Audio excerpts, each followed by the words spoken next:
Hi, welcome to the series of Automotive Spice Sessions. I am Thota Krishna Hema, your Automotive Spice expert. This is an introductory video for this entire sessions. So let us get into the details and for the more slides. So what is A-Spice? A-Spice abbreviation is Automotive Software Process Improvement and Capability Determination. So in determination, they have picked up the second letter called E to make it more spicy. So that became an automotive spice. How it all initiated? It all initiated with a small group of OEMs, European OEMs called Automotive Special Interest Group. So when you are a car manufacturer, not all the components or the ECUs of the car is manufactured in your premises. So you will receive the ECUs and the spares of the car, in from the different suppliers, and you are going to assemble in your line. So that is the purpose of the OEM, so car manufacturer. They will apply the rules for their suppliers, like how to give the supply, what are the acceptance criteria they have. So if you follow these instructions only, like I'm gonna accept from you. So in writing the proposals, writing the requirements for every customer, so every supplier, it became very complex for the car manufacturer. So that's when they realized that there is a requirement for a generic framework that's called automotive spice. So initially they did a framework called ISO IEC 15504, and that led to the automotive spice process assessment model. This is automotive spice is nothing but a framework. A framework is nothing but a skeleton, like where you have a provision to keep your work products or your artifacts in that particular frame. So the automotive special interest group are Audi, BMW, Daimler, Fiat, Ford, Jaguar, Land Rover, Porsche, Volkswagen, Volvo cars. So these all, they formed a group and they are called as automotive special interest group. So this automotive spice PAM, or the process assessment model, came from the ISO 33020 also. So to bring in the software process capability of automotive suppliers, the requirements are taken from this ISO 30020. So the results of assessment are used for the identification of process improvements at supplier as well as a criterion for supplier selection. So what is the benefit of implementation of A-Spice? So regarding the benefits, as we discussed before, the OEMs were facing difficulty with the suppliers. So with the commonalized approach, so OEMs are interested, what OEMs are interested in, what suppliers are interested in. So they're to clear out the ambiguity, to clear out the confusion between the people or among the people. So they have come up with automotive spice. How automotive spice is solving all these issues?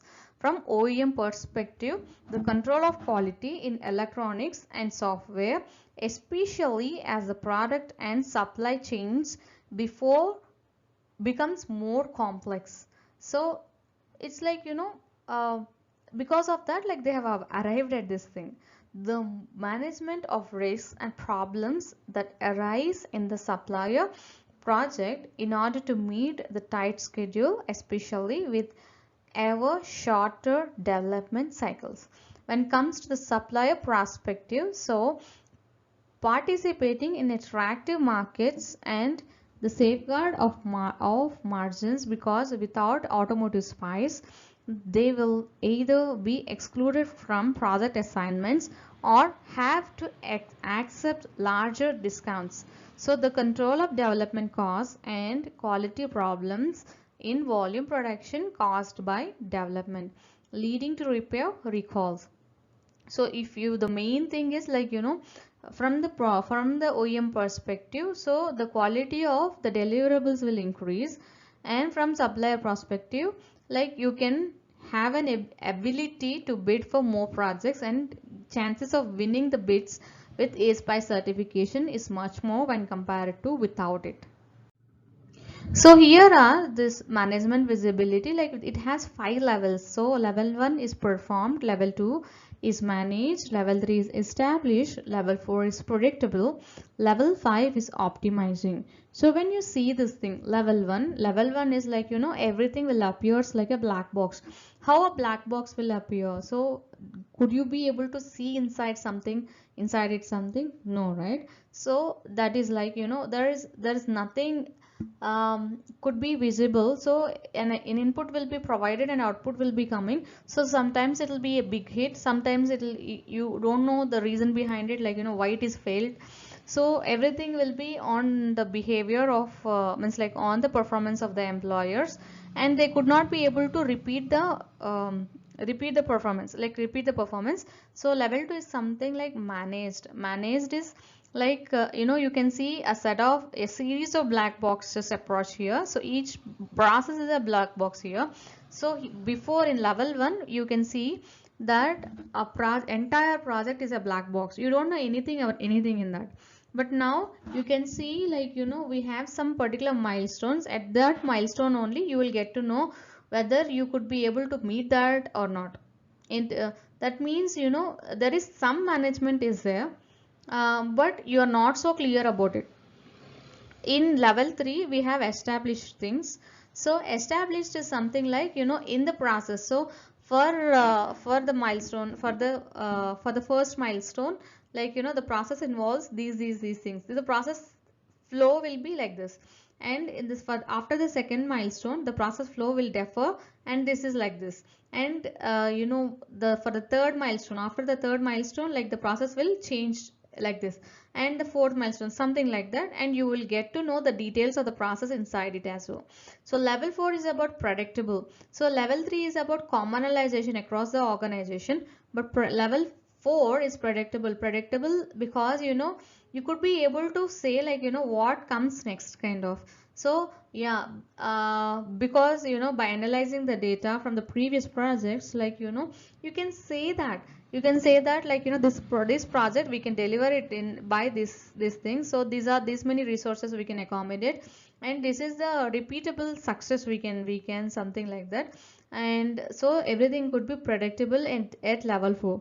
And level 5 is something like optimizing is like, continual improvement is something like, yesterday it was something, and today you are better than yesterday's performance, and tomorrow you will see the better performance than today, something like that. So year by year you have to show the improvement. That's called optimizing. So here it is when it is coming to the quality, development quality. So at level 1 you have $4,000 need to be spent on fixing 100 defects, or defect cost, okay. And at level 2 you have $2,500, and at level 3 you have $1,400, at level 4 you have $1,000, and level 5 you have $800. So we are optimizing the cost of defect also, and you can see a trends here. So ASPICE assessments. So ASPICE assessments are like, for internal assessments, like we need to identify the actions for our process improvements. For external assessments, we need to, through external assessment, the external assessor will make us to establish the capability of the project. So it's like, what exactly at level 3, we are at level 3, something like that. The internal assessments will make us to identify the deficiencies, or, identify the observations, findings, so in our project. So like, this is all it'll happen. So internal assessment and external assessments. So in internal assessment, where the ultimate aim is to find out something which we can improvise ourselves inside the organization. But at external assessments, we are going to demonstrate our project, that This project is developed in adherence with the level 3 approach of we have an organizational process defined and we have implemented that organizational process into our project, something like that. So we are going to demonstrate our capability in of the project with the external assessor. So there are two approaches, as I said in the beginning of this video, that is PRM, that is process reference model, PAM, that is called process assessment model. So PRM talks about what is done. What is done is like it describes about the processes, best practices, outcomes. So it will have like everything in place. PAM, process assessment model, is something like how you are going to measure it. See, you are claiming that you have implemented okay, the defined processes, you have picked up the defined applicable processes, and you have implemented all the best practices, and you have means like fulfill the outcomes mentioned in it. So these all things like will be, even the generic practices also will comes into process reference model. But the process assessment model is something like, okay, you're claiming that it is, you're done it, but PAM or the process assessment model will evaluate it, will measure it, like at what level you did it, kind of. So process reference model uh, will have three process categories. So those are primary life cycle processes, organizational life cycle processes, support life cycle processes. Each process is defined in terms of purpose statement. The purpose statement will have the unique functional objectives.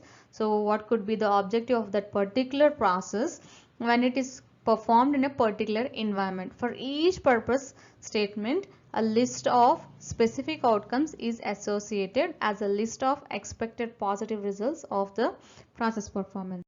Process reference model in detail. So as we discussed earlier in the previous slide, so we have three different process categories.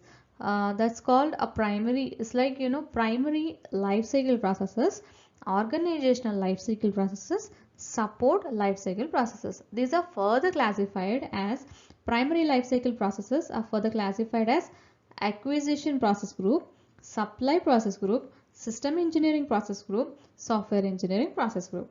And organizational life cycle process is further classified as management process group, process improvement process group, reuse process group, and support lifecycle processes is about supporting process group.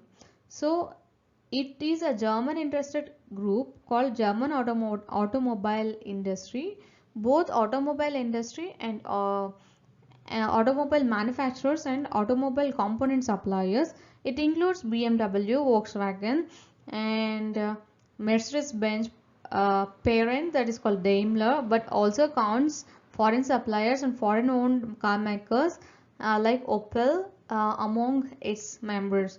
So this group, the group is located in Berlin, Germany. So this association has identified a few mandatory process areas, so that is mentioned in the red in the upcoming slide, so that are required to be followed for every supplier. That is called VDA scope. Verbund der Automobile Industry is the abbreviation for VDA, and the VDA members are BMW, Volkswagen, and Daimler, and we have Opel in it. Here it is. In this slide we are demonstrating VDA scope. In this slide, like you can see all the processes of automotive spice. So in VDA scope there are 16 processes, and the 16 processes are distributed in the red frames of this diagram. So in ACQ group, that is acquisition process group, we have one VDA scope thing, that is ACQ4, that is supplier monitoring. In SIS, that is system engineering process group, you have SIS2, system requirement analysis, SIS3, system architecture design, SIS4, system integration and integration test, SIS5, system qualification tests are in the scope of VDA. And SWAY process group, that is software engineering process group, you have SWAY1, SWE1 or SWAY1, software requirement analysis. SWAY2 is software architecture design. SWAY3 is software detail design and unit construction. SWAY4 is software unit verification. SWAY5 is software integration testing. SWAY6 is software qualification testing. So these 6 are mandatory process for software engineering process groups. Everything is mandated is only in software engineering process group. When coming to support process group, we have SUP1, SUP1 quality assurance, SUP8 configuration management, SUP9 problem resolution management, SUP10 change request management. SUP, you can talk like that. And coming to the management process group, you have MAN3, that is project management. So we don't have anything in VDA scope from reuse process group. PIP, that is process improvement process group, also from supply process group. So we have the VDA scope in ACQ, that is only one process area from ACQ, ACQ4, and we have in MAN also, like management process group, we have MAN3 as a mandated thing. We have 4 mandatory processes out of 5 processes in SIS, and we have all 6 mandated in SWAY, and we have 4 mandated in SUP, that is support process group, out of 7. Overall it will be 16.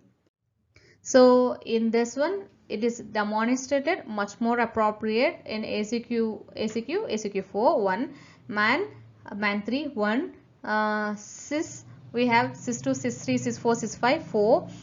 In SWAY we have SWAY1, SWAY2, SWAY3, SWAY4, SWAY5, SWAY6 6, and support process group we have 4, SUP1 8, 9, 10, that is 4. Overall it is 16. So the process reference model, like coming back, like we have a structured process, like we have a purpose, we have a process ID, that is process ID is something like MAN3, SUP1, or SWAY1, or these kind of things, okay. And process name is something like MAN3 is project management, SWAY1 is software requirement analysis, something like this, okay. And the process purpose, so every process will have its own purpose. Purpose is nothing but an objective, like why this process need to be implemented, what we will get when you implement this particular process.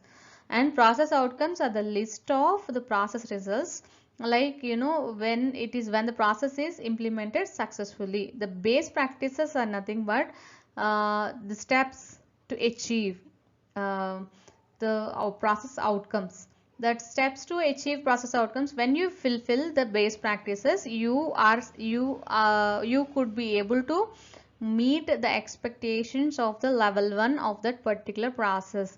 And output work products are nothing but the list of work products as an outcome, which when you implement, which will be helpful for you to implement the process.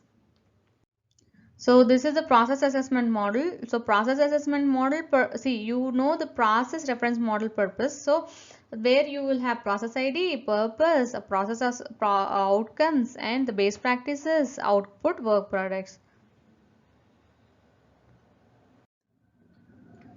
There are 2 types of indicators, that is process performance indicators and process capability indicators. Process performance indicators are nothing but the level 1. Level 1 is rated in terms of base practices and work products.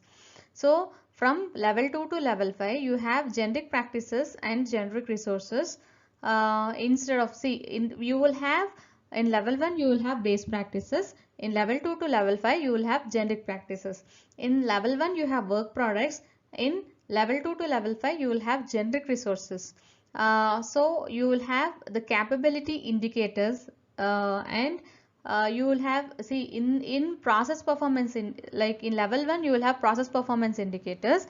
In level 2 to level 5 you will have process capability indicators, which could be applicable for every process. So generic practices and generic resources are applied, are common for all the processes, but the base practices and work products are very particular for that particular process.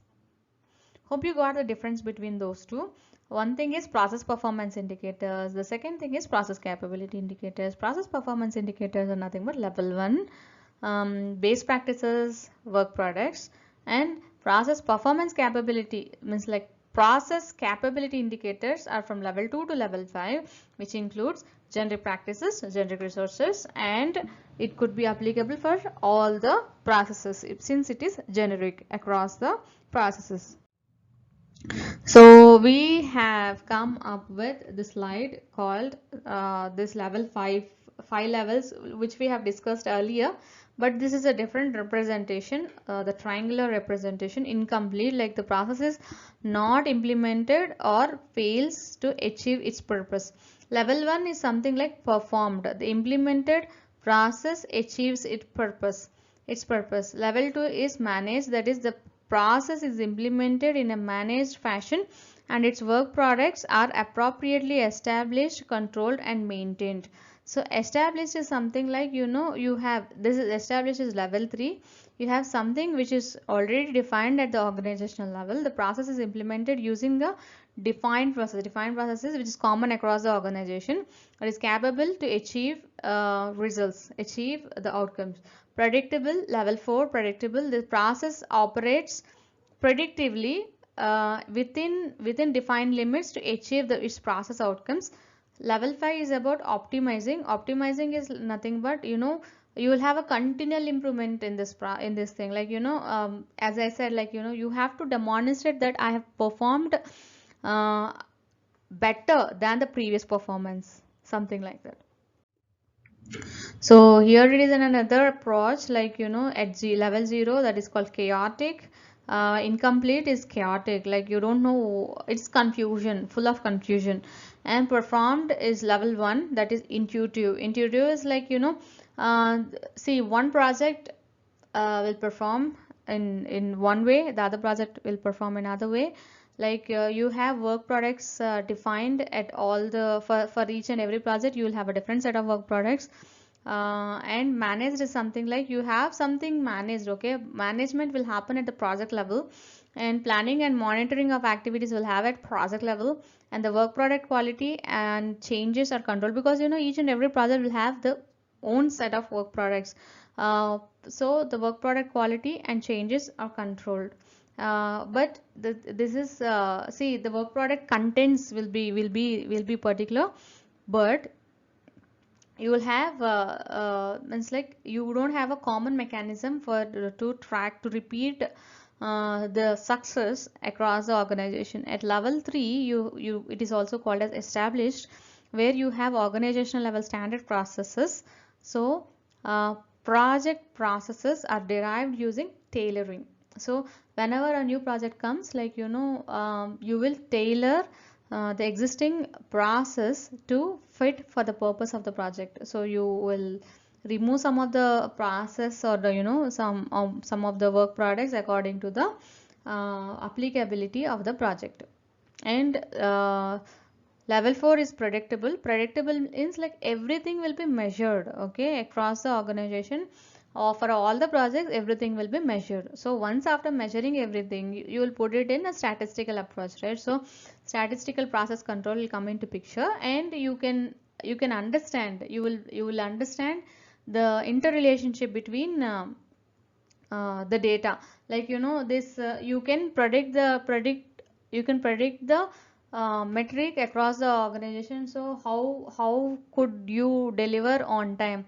So what is the probability of delivering on time? What is the probability of generating a work product with particular quality? Something like this, you can have a predictable metrics, everything will be controlled everything will be controlled through the statistical process control. Your data speaks kind of, okay. And level 5 is about optimizing. Optimizing is something like your continual improvement. So you will do this thing in terms of optimizing based on, see, you have everything documented, you have everything, you can demonstrate through a paper, like through this statistical graphical representation, statistical control, you everything will be represented in a control chart. So that's how it is, like you will get to know even a minor deviation also, and you will find out a root cause of it, and you will try to improvise, make it much more optimizing, and you will try to improvise the existing process through innovative techniques. So you will always strive to achieve a better product than yesterday. And here it is another representation. So here this is like level 0 incomplete. Level 1 is, level 1 will have a PA 1.1, that is process area 1.1, process performance. PA means like PA level 2 will have PA 2.1 and PA 2.2 also. PA 2.1 is performance management. PA 2.2 is work product management. Level 3 is established, that is PA 3.1, that is process definition. PA 3.2 is process deployment. Level 4 is about predictable. PA 4.1 is process measurement, and PA 4.2 is process control. Level 5 is optimizing. PA 5.1 is process innovation. PA 5.2 is process optimization.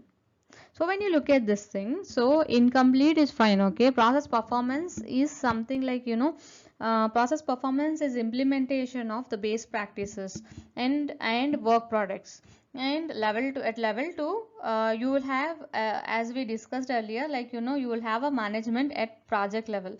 So you could be able to see the performance of the project, that is performance management, and the work product management also you can see. And at level 3 you have an organizational process which is called process definition. So at 3.1 you will have a process definition, 3.2 you will have process deployment. Level 4 you have predictable, that is process management, process measurement, process control will be there. So predictable is something like, as we discussed earlier, like we have a statistical process control in place. So first of all we need to collect the data, and we need to analyze the data, we need to put the metrics, that is process, we need to measure the process, and we need to control the results. So something like predictable, it comes through that. Level 5 is about optimizing. Optimizing is not simply we cannot optimize the process. So first thing is like we need to bring in some innovation through the previous data, like where we failed, okay, where we need to improve our process, where we can automate, where we can from the lessons learned, from the bugs which are identified from the project, from customer escalations, from internal change requests, or some ideas, innovations. So it will come through that, and then we will work on process optimization. Listen carefully. This is a major difference between level 1, level 2, level 3. What is level 1 is like if you implement the best practices, that means activities are performed, work products are exist, you have work products in place. So then you could be able to achieve PA 1.1. PA 1.1 is nothing but process performance. So activities are performed, work products exist, that means you achieved level 1. For level 2 you have PA 2.1 is performance management. So we have work products which are in place. So now what is, we have base practices, something related to base practices we need to see, right? So once we implement the base practices, what next we need to see is like we need to see the performance of it, we need to identify the objectives, in level 2 is nothing but a managed thing, right? So how do you manage? By bringing in estimation, plans, schedule, manage monitoring of means like tracking of the schedule, or status reporting, resource management, improvement objectives, project metrics, project level metrics, this is okay. And by deriving the objectives and by monitoring the objectives, performances, and performance is adjusted, responsibilities and authorities are assigned. Everything is about management. So what a project manager will do, a project manager will estimate, plan, bring in resources, assign roles and responsibilities. So everything is like this performance management. PA 2.1, but PA 2.2 is nothing but a work product management. So we managed all these things. So what exactly we need to do? So this is base practice. We have activities are performed. Here we have estimations are performed. It's like project is properly managed. So what is the evidence of management? So you should have a work product. So work product management, like you will have a configuration management in place, configuration plan in place, the naming conventions, version history, and access provisions and the templates, checklists, reviews, everything is in place. So the requirements for work products are defined. So we already have work products, but we should have these versioning, naming conventions, the configuration things, like initial template if it is there, uh, with the requirements whatever is described in process reference model of the of this ASPICE, then it is PA level 1 is achieved. But level 2.2 means like PA 2.2 is achieved through controlling of that particular work product. So through the requirements for the documentation is controlled, are defined, then review and adjust the work products, and work products are identified and documented and controlled. For PA 3.2 for level 3 we have PA 3.1. PA 3.1 is nothing but process definition. Process definition is something at organizational level. We have a standard process feedback sessions, process metrics will be there, standard process definition, sequence and interactions, roles and responsibilities, and roles and competencies at organizational level, infrastructure and work environment definitions at organizational level, and methods to monitor the process also at organizational level. Everything will be at organizational level, that is process definition. 3.2 is about process deployment. So once we define the process, so how do you deploy it, how do you make it available to the implementers also, like how do you encourage the people like to implement it? So by providing see even though this looks bulky, like it has so many processes defined, so you need to make the people to understand, like if you implement this process, so this is the benefit you get. So by providing trainings to the employees, training to the implementers, so that means you need to implement the skill, including training. So process trainings you need to make the process fit to the purpose, fit to that particular project. And process management, the process management is nothing but see we have defined a process, but through the inputs of the implementer, that means process change request you will get. So that process change request you will manage through process management, or EPG group will manage it, engineering process group will manage it. And the resource management, that is skills, competencies at organizational level. And the applied process metrics also, like we need to deploy a standard, assign and communicate the roles and responsibilities, ensure necessary competencies, resources and informations, process infrastructure, collect and analyze process performance data. So this is what, like level 1, difference between level 1, level 2, level 3. Hope you got it. Like this is very important for interviews. Process capability determination, this is another representation. So in the previous slide we have come across level 1, level 2, level 3, and we need to discuss here like level 4, level 5 also, like similar to level 2, level 3. Level 4 and level 5 will have two process attributes. So PA 4.1 or 4.1 is nothing but quantitative analysis process attributes, and 4.2 is about quantitative control. First one is analysis, second one is control. Analysis is nothing but you don't think about the results, outcomes. So once we analyze it, we will try to control it by removing means like by controlling by applying the control limits. And level 5 is about innovating process. Innovating process is 5.1 is process innovation, process attribute, and 5.2 is process innovation implementation. So innovation is fine, okay, making something automated, making something much more better than before, making something like easy than before. And how do you make it make the thing to be implemented? So by providing training. So this is a new thing we have come across, this is a new application, new, or these all things like new template we have come up with, so it will automate the solution. So before you used to do a lot of manual work, but now we optimized it through this template, through this application, through this tool, something like that. You need to make the employees or the implementers to implement it, the new process in implementation. So by providing awareness to the improvement or the innovation. So the process capability determination is nothing but, here you have assessment model. Till now we have discussed about process reference model, but here it is a representation of process assessment model. Like you have process capability indicators and process performance indicators. Capability indicators uh, are like, which are mentioned here in a green color, like generic practices and generic resources.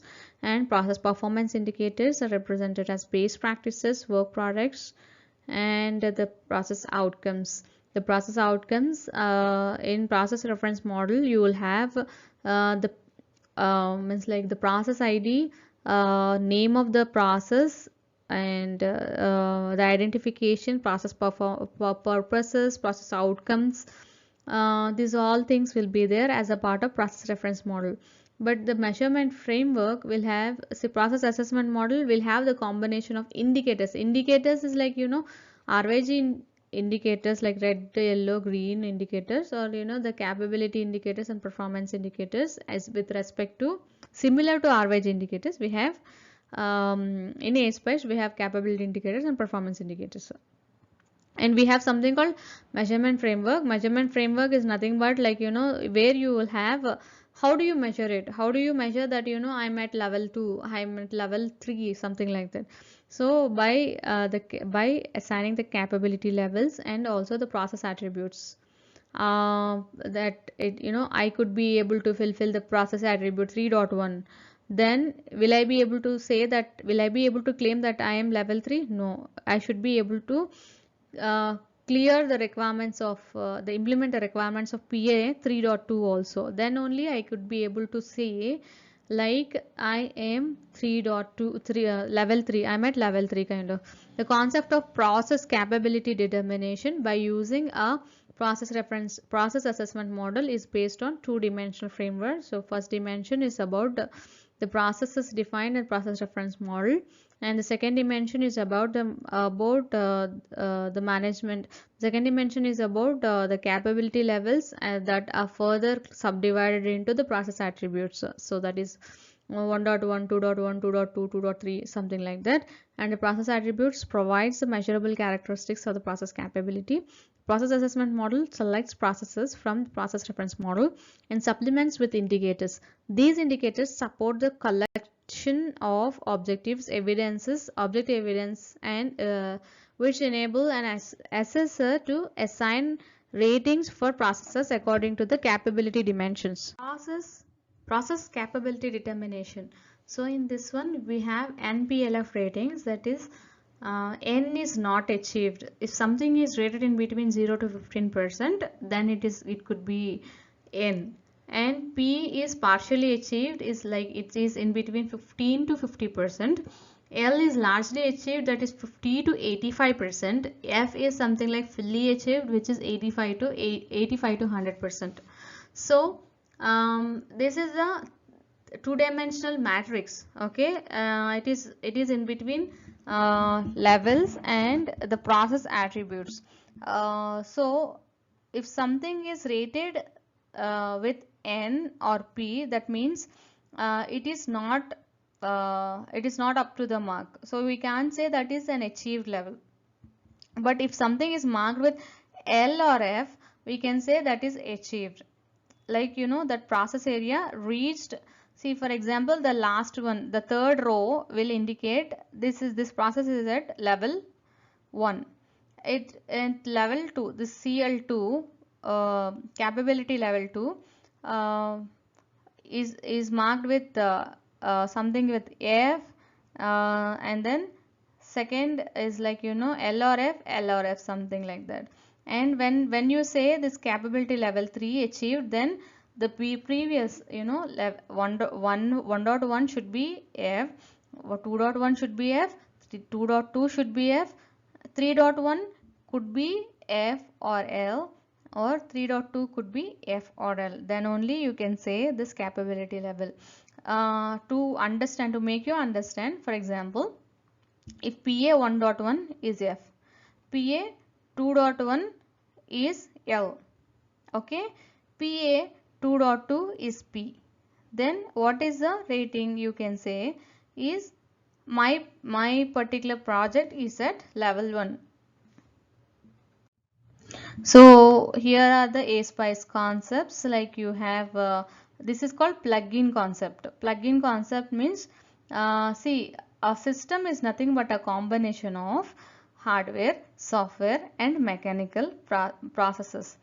Since this particular this hardware mechanical is currently out of scope, this system and software will be in the scope of VDA.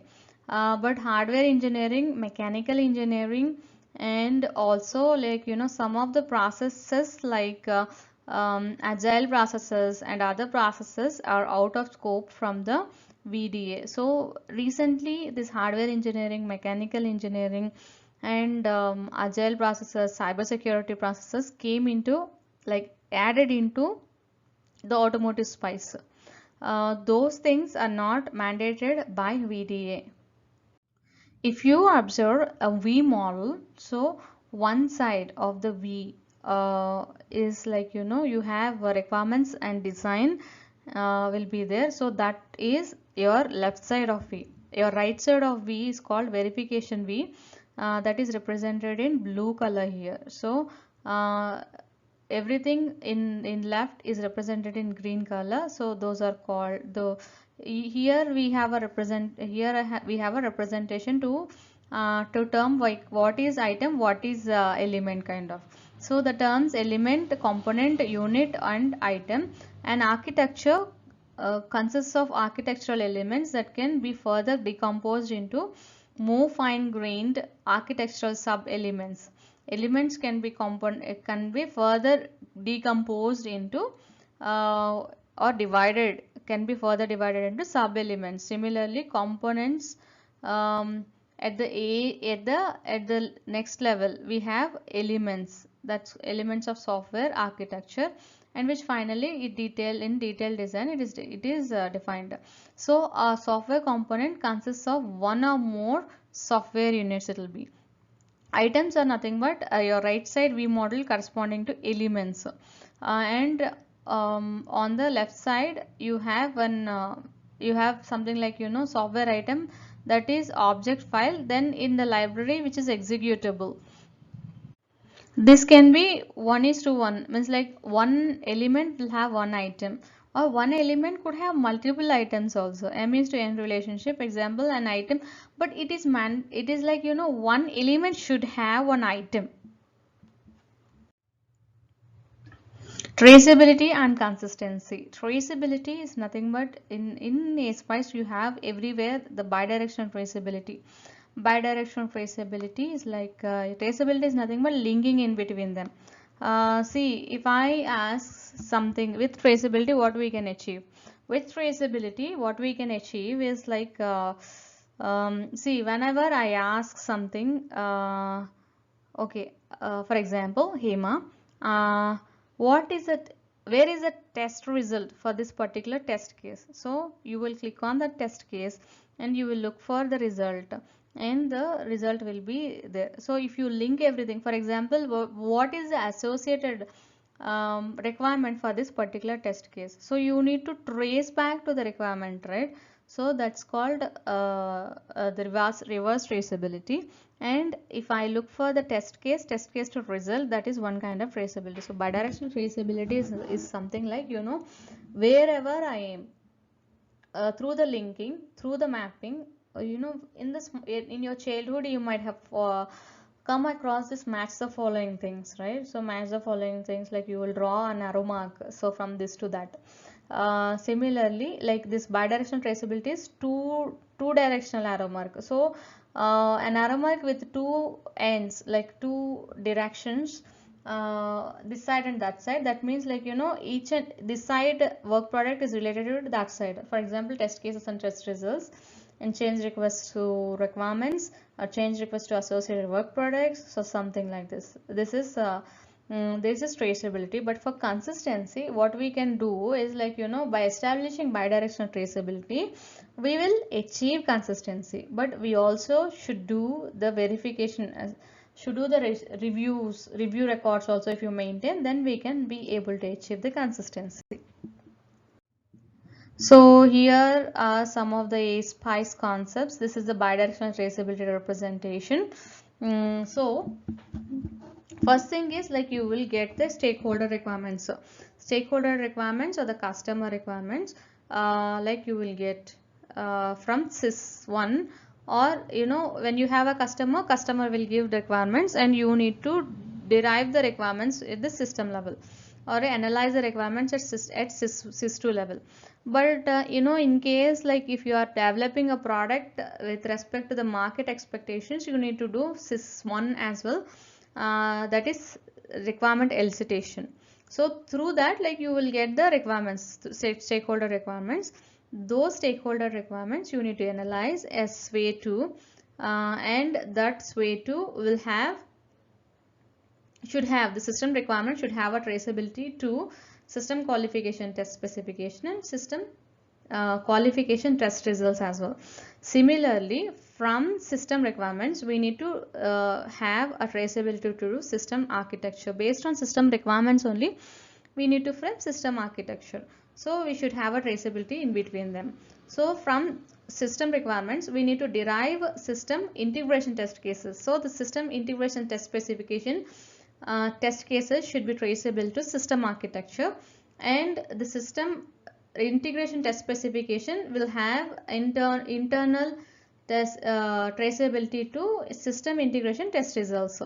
Then you will have, from system architecture, you will have system requirements, software requirements. Software requirements, like, could be we can get it from system requirements directly, and we can get it from system architecture as well. The interface requirements could be derived from system architecture only. So we will have the input from system requirements, we will have the input from system architecture as well.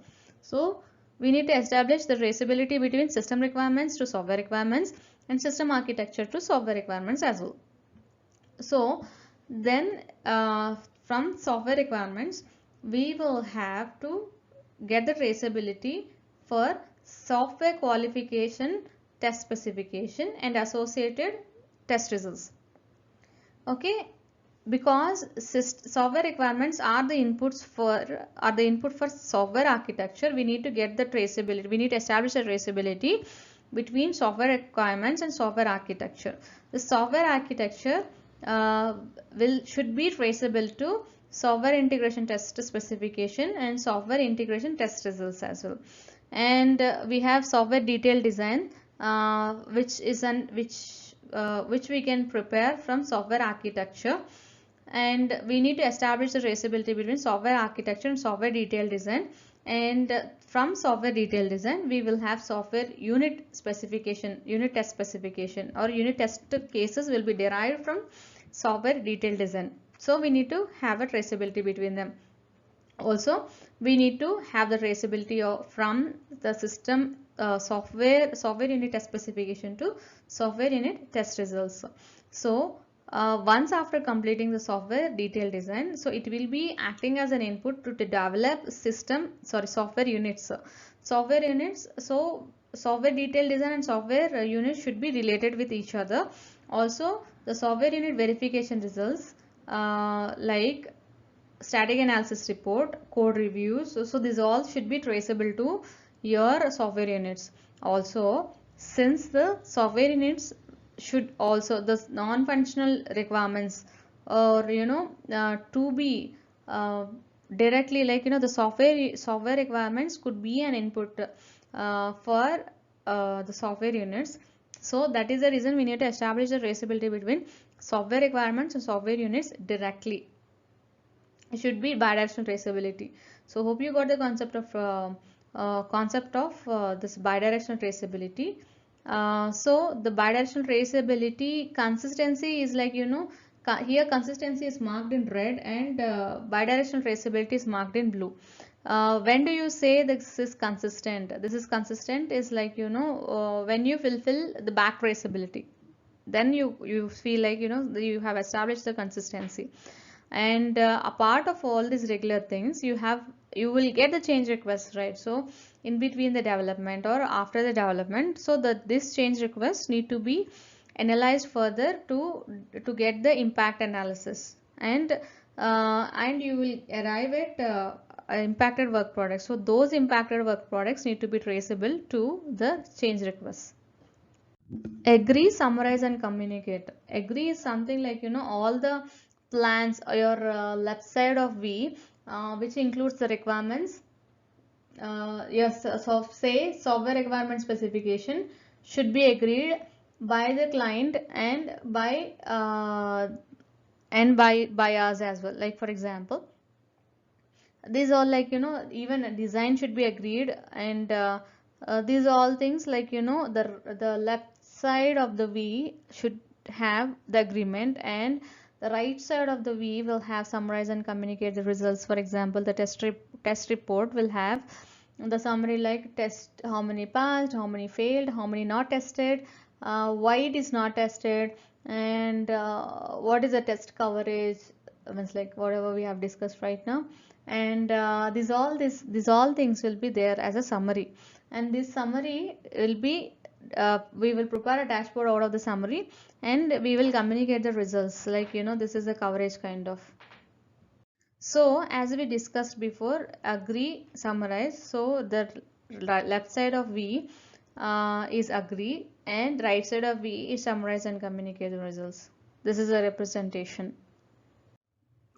So the next thing is about evaluate, verification criteria, ensuring compliance. So evaluation is nothing but like, uh, you need to make it you need to verify it, like, you need to see whether it is feasible, whether it is, whether it is good or not, something like that. So say an example, like, for system and software architectures, so you will come across multiple architecture probabilities, like, if you change something, like, you will get an alternative solution.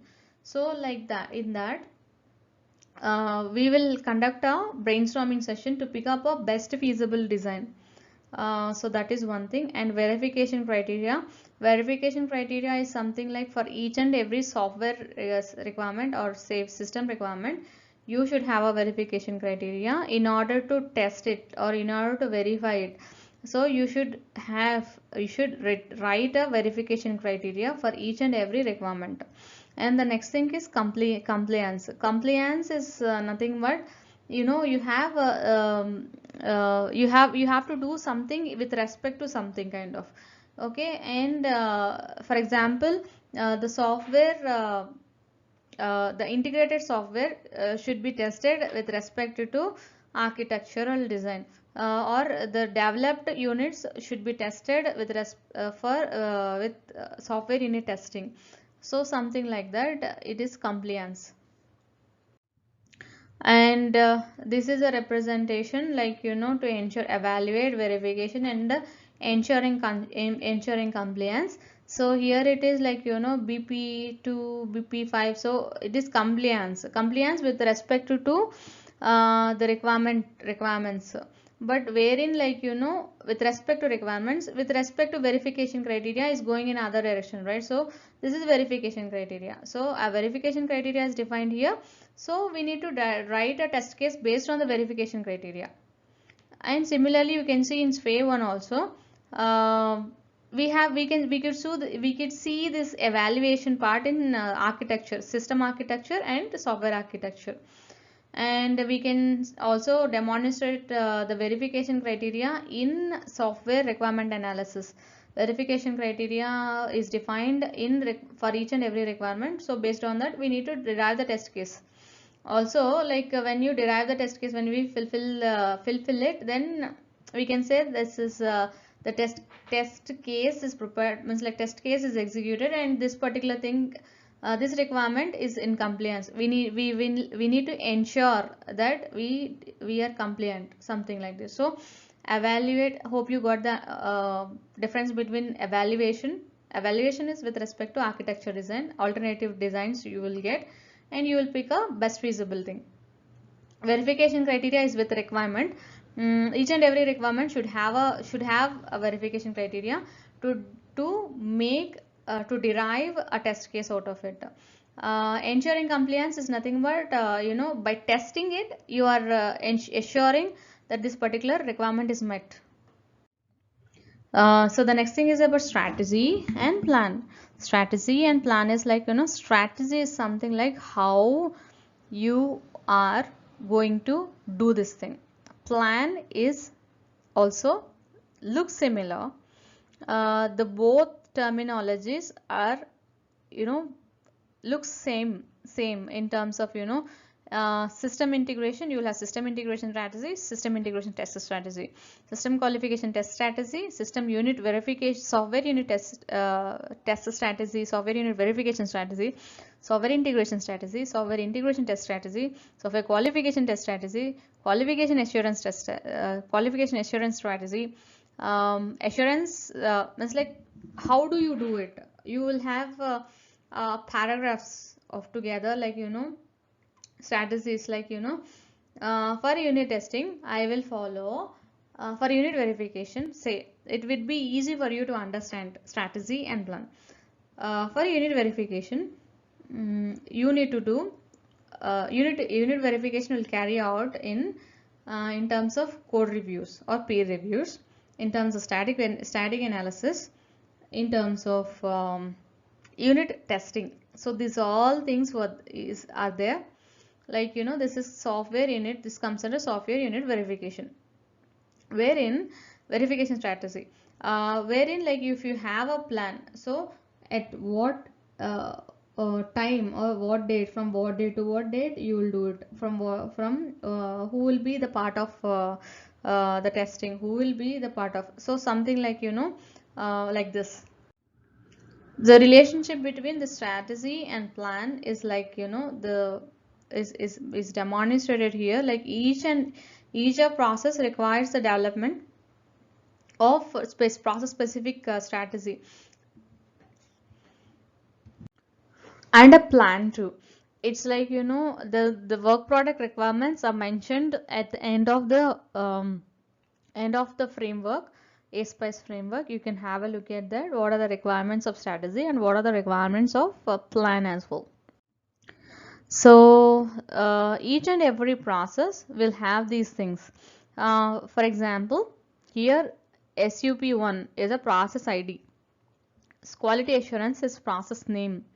Purpose is defined like this in 2 lines here, like what is the objective of the quality assurance process, kind of. And you have process outcomes. Process outcomes are mentioned here, like, what to do, how to do something, when do you say, like when it is successfully implemented, something like that. And best practices are like, the mandatory steps, like which we need to do to fulfill the PA process attribute 1.1. And the output work products are like, we have the quality plan, communication records, so these all things. So to look at the requirements of the particular work product, so here you can see the first work product quality plan is there, right? So the quality plan, you need to go to the end of this particular framework text and A-Spice framework text, and you need to go to the 0813. Then you could be able to see, like, what a quality plan should have. With this, I came to the end of this topic. Hope you like this video. Please rate us in this. Thank you.